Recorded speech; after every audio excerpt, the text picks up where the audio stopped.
China's intelligence ops swamping the West. Commentary. In a landmark revelation on November 13, Anthropic, an artificial intelligence research company, said it had disrupted the world's first documented AI-orchestrated cyber espionage campaign, attributing it with high confidence to a Chinese state-sponsored group that weaponized Anthropic's own Claude Code tool to infiltrate around 30 global targets, including tech firms, financial institutions, chemical manufacturers, and government agencies. Anthropic was fortunate enough to stop China's espionage operation, but over the last 20 years many governments, universities, and businesses have all been victims of Chinese espionage. China runs the world's largest and most aggressive intelligence machine. It combines a large professional service with a deliberate human wave strategy that Western democracies cannot match, and have not been able to counter.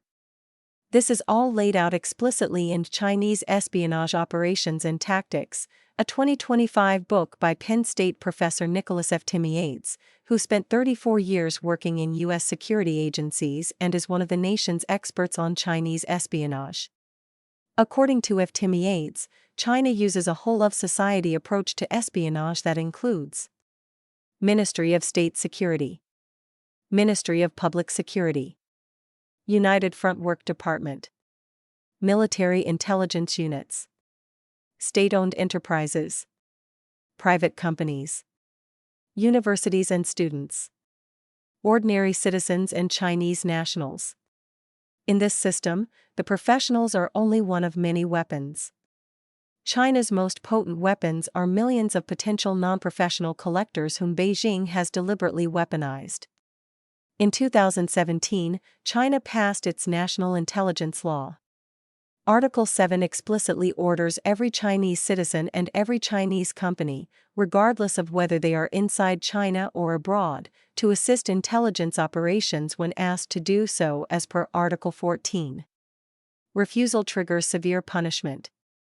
Authorities can prosecute the refuser for obstructing state duties and detain them for up to 15 days without trial. Other Chinese laws and policies include penalties such as freezing assets, imposing heavy fines, blacklisting individuals and their families on the social credit system, or simply harassing relatives until compliance follows. China has essentially given its universities, state research institutes, and both state-owned and private enterprises a green light to steal foreign intellectual property with complete impunity. They know, and act on the certainty, that Beijing will never extradite them, never enforce a foreign court judgment, and never allow the original owner to collect damages inside China. Once the data crosses the border, the theft is final and irreversible, and according to the FBI, it costs the United States between $225 and $600 billion annually. The Chinese Communist Party government rewards the thieves with research grants, tax breaks, talent titles, and fast-track commercialization through hundreds of official technology transfer zones. The result is deliberate overload. Western services dispatch a few dozen elite officers to cultivate high-value agents. The CCP dispatches tens of thousands of ordinary people on tiny, low-risk tasks, photograph a design, copy a sensitive but not secret paper, buy a restricted component, forward an email attachment, or embed GE engine designs in a sunset photograph sent to a family member in China. Each individual act may or may not be particularly damaging, but taken together, they are devastatingly effective in stealing technology and IP. This approach has effectively stripped the West of its technological edge.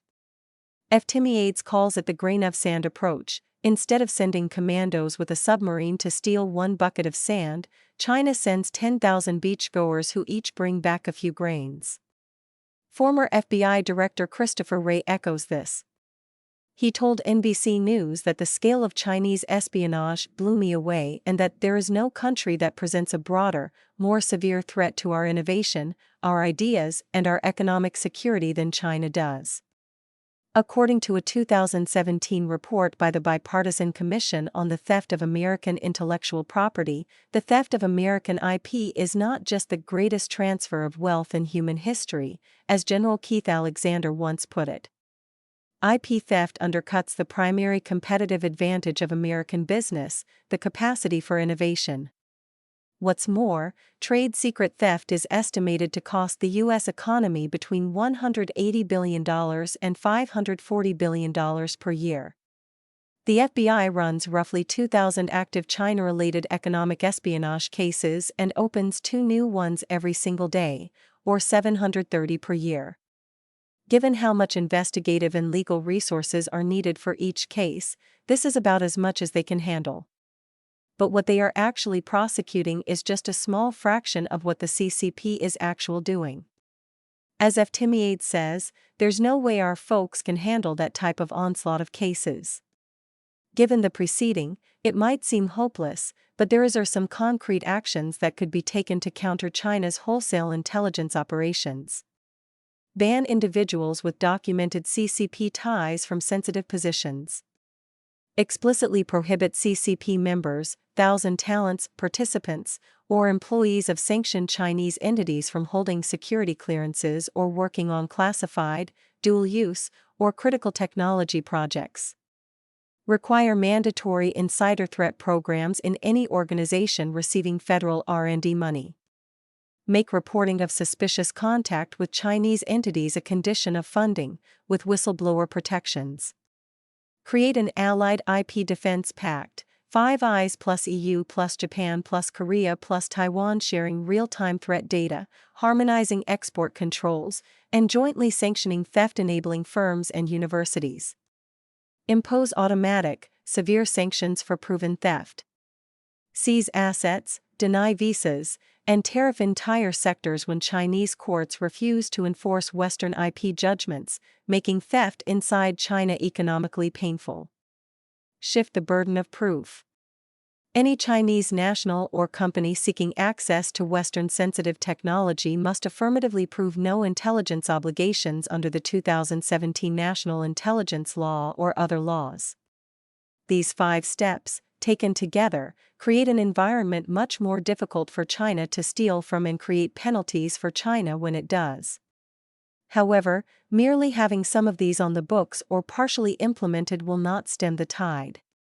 Such measures need to be aggressively implemented and enforced. If they are not, the United States will continue to lose ground to a China that is already a formidable peer competitor.